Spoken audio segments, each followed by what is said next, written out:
हाँ। देखो तो हम लोग इसमें आज जो है ना कैलकुलस में सब्स्टिट्यूशन मेथड जान रहे हैं, कैसे बनेगा सब्स्टिट्यूशन मेथड। तो क्लास 12 में और जेई एडवांस में ये सबसे मेन टॉपिक क्या है, इसका नाम सब्स्टिट्यूशन मेथड, इंटीग्रेशन का। सब्स्टिट्यूशन मेथड एक ऐसा मेथड है जिसमें इंटीग्रेशन में डिफरेंशिएशन का यूज होता है, इसलिए थोड़ा सा प्रॉब्लम होता है, लेकिन एकदम आसान है, कुछ हार्ड नहीं है। मतलब इंटीग्रेशन तो बनेगा लेकिन डिफरेंशिएशन का भी यूज होगा। किसका यूज होता है? सब्स्टिट्यूशन में। ठीक है, देखो यहाँ पर आपको क्वेश्चन दिया गया है कैसे बनेगा।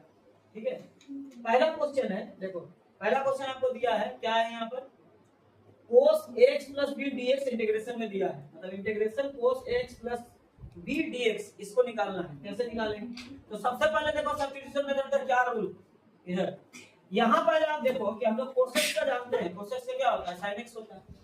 cos x से क्या होता है, हम लोग cos x का जानते हैं, sin x होता है ना cos x का sin x। तो यहाँ किसके चलते आप नहीं निकाल पा रहे हो, कौन है जो नहीं निकालने दे रहा है, उसको पहले देखना। जो जिसके चलते निकाल नहीं पा रहे हो उसी को मानना है, यही मेथड है इसमें। तो आपको cos x का तो आप जानते हैं इंटीग्रेशन sin x होता है, तो x plus b के चलते आप नहीं निकाल पा रहे हो, तो आप क्या करोगे, इसी को मान लोगे, इसको t मान लोगे। क्या मान लोगे? t। क्या कर लेंगे? t मान लेंगे। यहाँ देखो t मान लेंगे, t मान लिए, अब t बराबर x plus b हो गया। अब इसको डिफरेंशिएशन करना पड़ेगा, क्या करना पड़ेगा, तो किसके रेस्पेक्ट में होगा, यहाँ x है ना, तो यहाँ लिखोगे differentiating with respect to x, क्या लिखेंगे, और आप डिफरेंशिएशन करें तो यहाँ t है, यहाँ x है, तो क्या होगा dt by dx, आराम से। फिर a बाहर हो गया, x का तो 1 होता है, तो a गुना 1, ठीक है, और b तो कांस्टेंट है, उसका तो डिफरेंशिएशन होता नहीं है, तो क्या हो गया 0। उसके बाद क्या करोगे, dt by dx तुम्हारा a बचेगा, केवल क्या बचेगा, a, ठीक है।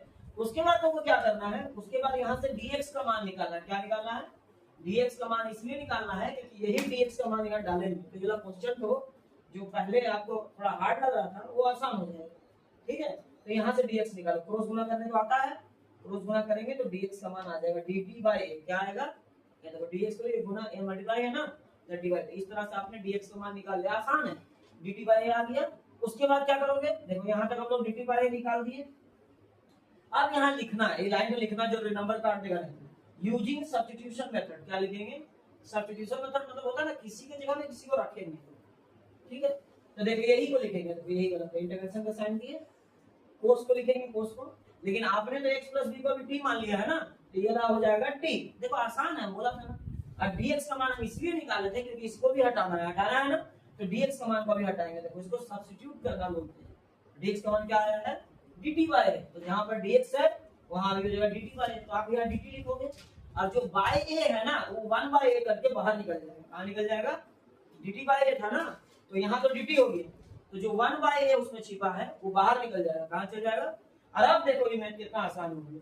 cos का क्या होता है, sin होता है, तो cos का क्या हो जाएगा, sin हो जाएगा, तो cos t का क्या होगा, sin t होगा, और 1 by a बाहर वाला लगेगा और ये वो कांस्टेंट लगेगा, आर्बिट्रेरी कांस्टेंट बोलते हैं इसको, जानते हो। इस तरह से आंसर हो गया, कितना आसान है। लेकिन लास्ट में क्या करना है, फिर t का जो मान आपने माना था ना, इंटीग्रेशन करने के बाद जो t का मान माने थे उस मान को लास्ट में डाल देना। t का मान क्या था, x plus b था, उसको डाल दो, हो गया। इसी टाइप से हम लोग और एक क्वेश्चन देखते हैं, अभी क्लियर हो जाएगा। अब ऐसा दिया है क्वेश्चन, सब इंपॉर्टेंट क्वेश्चन है, ऐसा क्वेश्चन है, ऐसा एमसीक्यू में भी बहुत आता है। ये क्वेश्चन दिया है, इसको कैसे बनाएंगे, तो यहाँ देखो फिर से दिक्कत कर रहा है। कोसेक स्क्वायर x का इंटीग्रेशन हम लोग को पता है, कोसेक स्क्वायर x का इंटीग्रेशन माइनस कोट x होगा, आप बता चुके हैं, फॉर्मूला लिखा चुके हैं। ठीक है, तो यहाँ पर फिर आपको निकालने नहीं दे रहा, कौन निकालने दे रहा है, x plus b, फिर वैसे करेंगे जैसे उसने किए थे, फिर इसको t मानेंगे, ये देखो t बराबर हुआ, फिर वही चीज को लिखेंगे differentiating with respect to x लिखेंगे। फिर देखो यहाँ t है तो यहाँ होगा dt by dx, वहां भी हुआ था ना, अब तुमको पता है कि इसका a आएगा, अभी तो निकाले थे आप ना, सेम चीज तो है, तो यहाँ भी a आएगा। फिर आप dx निकाले ना, dt by यहाँ भी निकाले थे ना, अब यही वाला मान को फिर यहाँ पर लिख के ऐसे ना, यूजिंग सब्स्टिट्यूशन मेथड, यहाँ लिख लोगे ठीक, और यहाँ डालोगे, यहाँ तो देखो डालने पर क्या होगा, कोसेक स्क्वायर x तो इसी रहेगा, है ना। फिर e वाला क्या हो जाएगा, t हो जाएगा, देखो हो रहा है ना। dx का मान आपने क्या निकाला था, dt by, तो यहाँ dt रहेगा, और 1 by क्या होगा, बाहर चल जाएगा। देखा, समझ में आ रहा है ना, एकदम आसान है, हम तो बोले। फिर देखो कोसेक स्क्वायर x का इंटीग्रेशन क्या होता है, माइनस कोट x, क्या होता है, तो कोसेक स्क्वायर t का क्या होगा, माइनस कोट t नहीं होगा, माइनस तो बाहर लग जाएगा, फिर से c लगा देंगे। फिर क्या बोले थे, लास्ट में t का मान को डाल दीजिएगा, लास्ट में t का जो मान था आपका उसको डाल दिए, तो इस तरह से आसानी से निकल ठीक है।